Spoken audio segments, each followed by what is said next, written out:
Sí, ya. Ya estoy grabando. Estamos en la Facultad de Antropología, la Unidad de Humanidades. Estamos aquí el 27 de septiembre, año 2022. La maestra Roca. Hola, ¿cómo están? ¿Cómo les va? Qué gusto estar aquí con ustedes. Gracias, maestra. ¿Cómo se siente el día de hoy? Muy contenta, me gusta este ejercicio, me divierte. Muchas gracias, maestra, por su tiempo. Quisiéramos empezar preguntándole por qué nace su interés por la antropología. ¿De dónde viene? Pues mi interés por la antropología tiene que ver con aspectos que surgieron desde la niñez. Cuando era niña ponía trastecitos para que llegaran los chaneques, y cuando estaba en la secundaria acompañaba a algunas compañeras a que les leyeran las cartas. Me empezó a llamar la atención algunos rituales mágicos que practicaban algunas trabajadoras domésticas, como que era un mundo que era muy contrastante con respecto a lo que sucedía en mi casa. Entonces me empezó a interesar ese mundo. Sin embargo, no tenía claro que eso fuera parte de la antropología. Por otra parte, pues de forma como muy eventual, tenía una tía que era antropóloga y que de repente pues tenía algunos nexos con mi familia, y en el caso de ella pues nos platicaba de la antropología. Igual una tía abuela que se dedicaba a alquilar piezas arqueológicas. Era un momento en que la ley no había cambiado. Ella tenía un museo que había hecho con un tío abuelo mío, en el cual pues conseguían piezas, armaban colecciones, las alquilaban, llegaron a tener la primera imprenta de México. Mis papás se casaron en ese museo.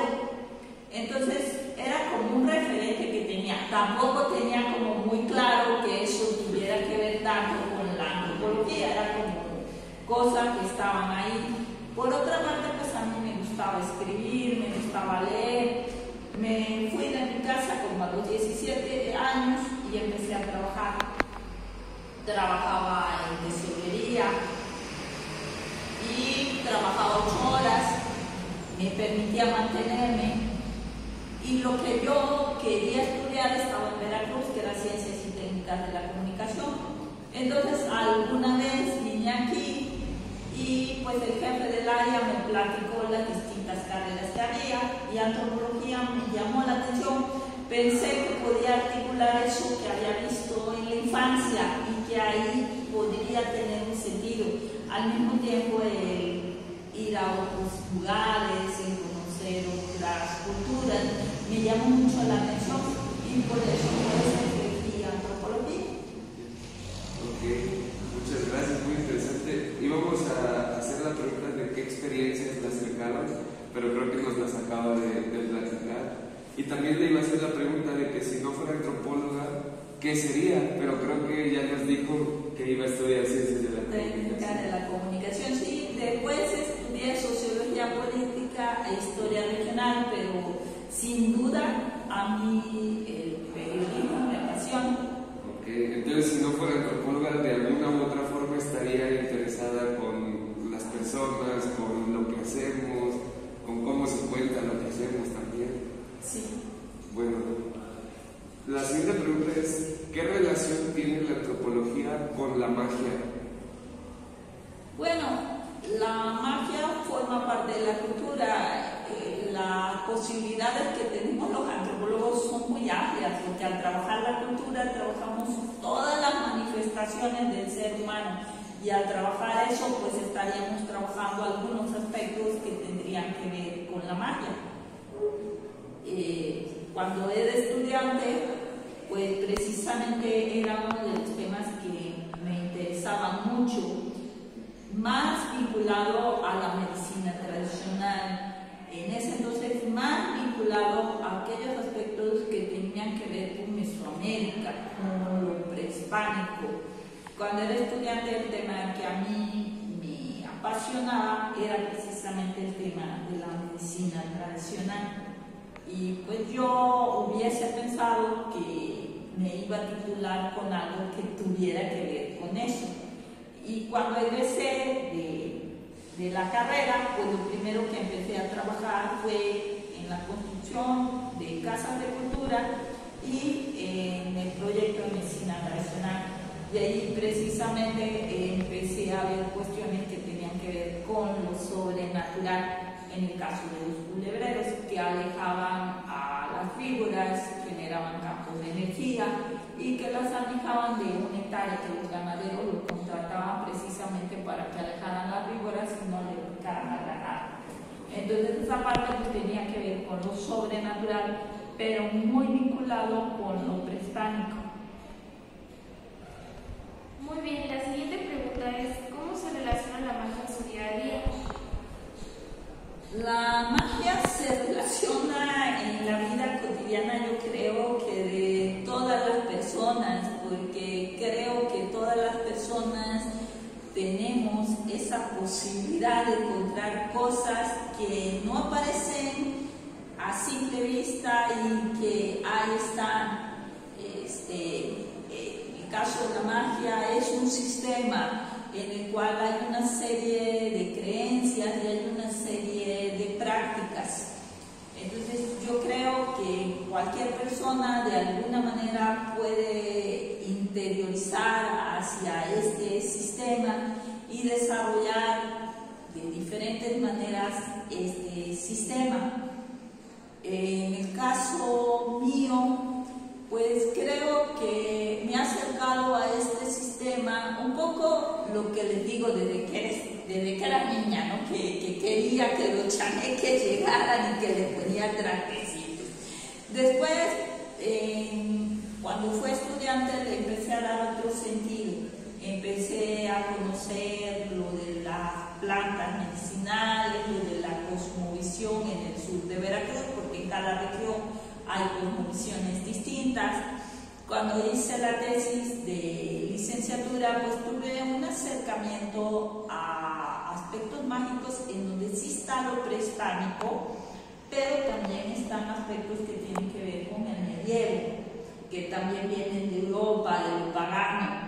Ahí como que empecé a articular estos dos sistemas, empecé a encontrar elementos. Posteriormente, cuando estaba haciendo la tesis del doctorado, encontré a un grupo de amigos que practicaban rituales que tenían que ver con manejo de energía, que tenían que ver con sistemas mágicos que venían más del medievo precisamente, en el caso del tarot. Y pues me fui acercando a este sistema. En un primer momento lo vi más como estudiosa de antropología en algunos momentos. Bueno, cuando era niña no, cuando era niña quería que los chaneques llegaran. Pero después más, pues lo quise ver como algo externo, algo que pertenecía a otros sectores y que yo quería dejar un testimonio. Me interesó mucho lo de los culebreros. Hay un antropólogo, Rubén Leighton, que trabajó mucho precisamente esa especialidad. En mi caso quedó un yerbatero que hicimos con promotores culturales y con especialistas que conocían mucho del manejo de las plantas, pero yo no me había visto desarrollando rituales y pues trabajando algunos aspectos que tienen que ver con sistemas vinculados a la magia, como es el caso del tarot. Eso lo empecé a hacer de 7 años para acá.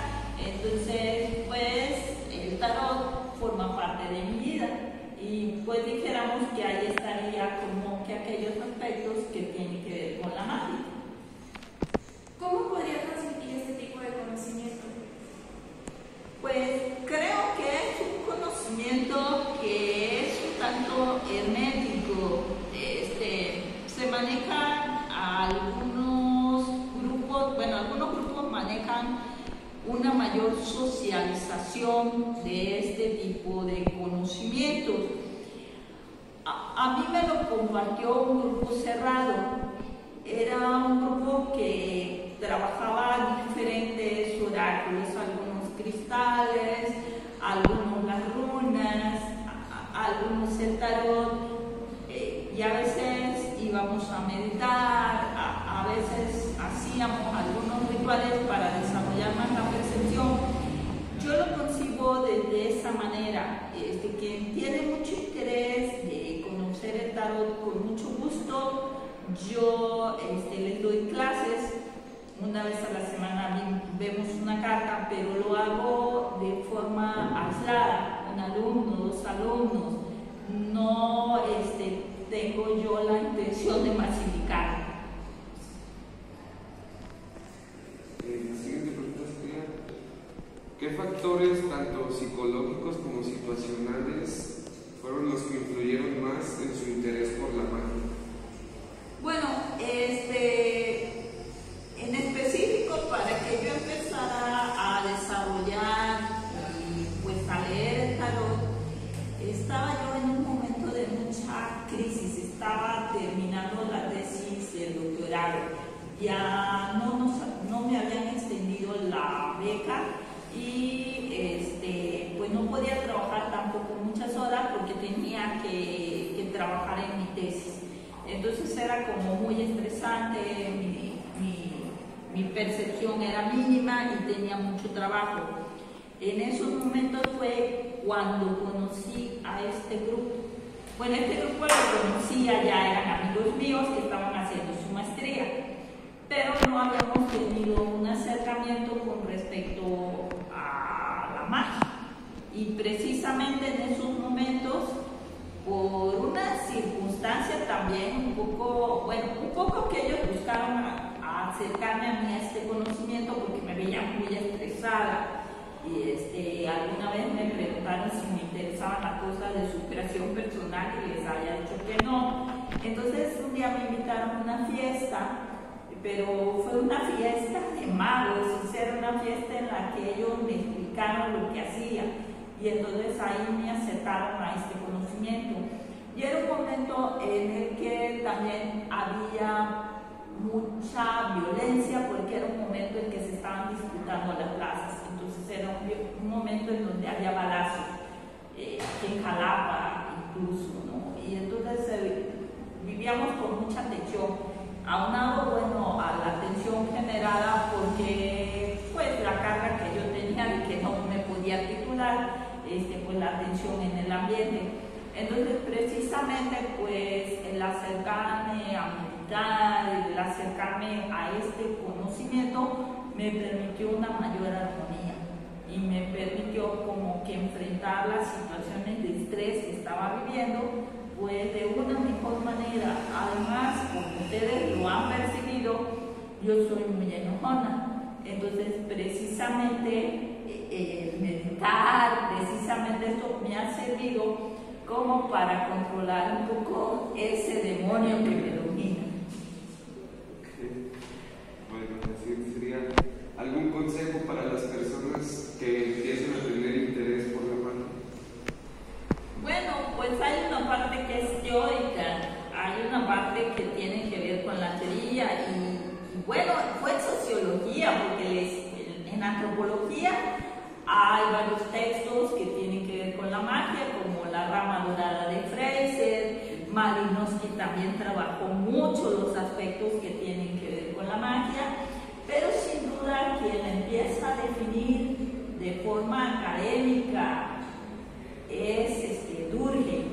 Ya después, desde la perspectiva cultural simbólica, también Clifford Geertz la define, y dentro de aquellos que trabajan los mitos, dentro de aquellos que trabajan los estudios de las religiones, como Mircea Eliade, pues también nos proporciona elementos teóricos para acercarnos a la magia. Y la otra pues tiene que ver con grupos que están involucrados o con personas que conocen esto. Tanto en los pueblos originarios hay personas que tienen una formación muy fuerte que va a tener muchos vínculos con lo prehispánico, sobre todo todavía.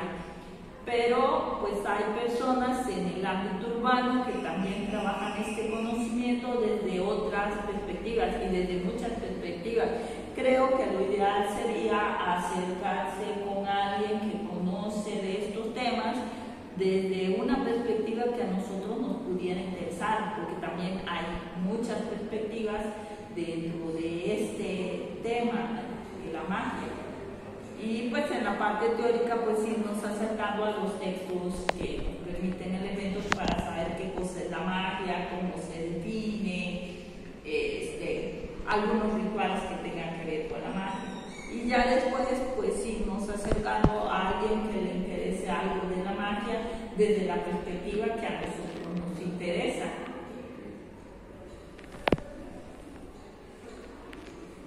¿Cómo es vivir en un mundo con un sistema que casi no valora la magia? Yo creo que sí, nada más que en el caso de la magia no es un conjunto de ideologías que se manejen en la esfera oficial reconocida. Yo creo que precisamente esta literatura imaginaria en la que empezaron a trabajar El Señor de los Anillos, Harry Potter, todo eso como que sembró, como que algunos sectores que no voltearan a ver esto, lo voltearan a ver. En las comunidades, en los barrios, forma parte de la vida cotidiana. O sea, si nosotros vamos a una comunidad, es muy fácil que encontremos a un terapeuta, alguien que cure, una partera, o sea, ahí como que está totalmente vinculado con la vida cotidiana. En el caso del ámbito urbano es a donde es algo que sí se desarrolla, pero tal vez no es tan visible. Sin embargo, por ejemplo, precisamente de la generación que a mí me acercó al tarot, es una generación que ahorita debe de tener 50 años, algunos 40 y tantos, que es una generación que maneja la magia desde una perspectiva teórica, que le dan un sustento teórico y al mismo tiempo práctico. Y al mismo tiempo a veces lo vinculan con el arte. Y pues yo por casualidad conocí, se acercaron a mí 7 personas, pero así como ellos se acercaron a mí, en el caso de algunos de ellos eran sociólogos y estaban haciendo sus maestrías, y algunos se han dedicado a lo académico, tienen doctorados y han seguido desarrollando esto. Entonces yo creo que así como ellos debe de haber más, y que tal vez no lo vemos también abierto, pero que ahí está. Bueno, el New Age tiene algo de eso. Hay algo del New Age que me parece muy bueno. Yo no lo comparto totalmente, precisamente por esta masificación de este tipo de conocimientos. Y yo creo que hay algo que no puede ser tan masivo en este tipo de conocimientos, que hay una parte que es un tanto oculta, que es un tanto hermética, que es algo que tiene que ser de grupos por las implicaciones que tiene, y porque hay algunas prácticas que si no se llevan bien, pues pueden generar daños. Y al mismo tiempo porque tiene que haber como que un objetivo muy claro de las personas para que quieren desarrollar esto. Entonces sí considero que debe de ser algo como que, bueno, si alguien tiene mucho interés, pues que se vaya adentrando, que se vaya acercando a algunos grupos, pero que no puede ser algo como que yo haga, por ejemplo, un curso y que lo haga de forma masiva.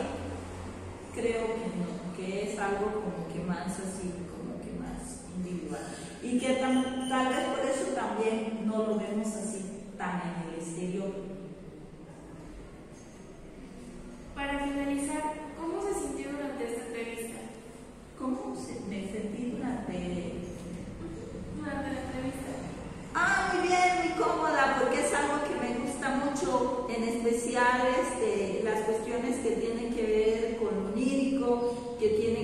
buena magia. Precisamente son cosas que me gustan mucho. Muy bien, maestra, agradecemos su tiempo, su atención y sus conocimientos y el hecho de que se haya sentido con la disposición para compartirnos esta información. Muchas gracias, que esté muy bien.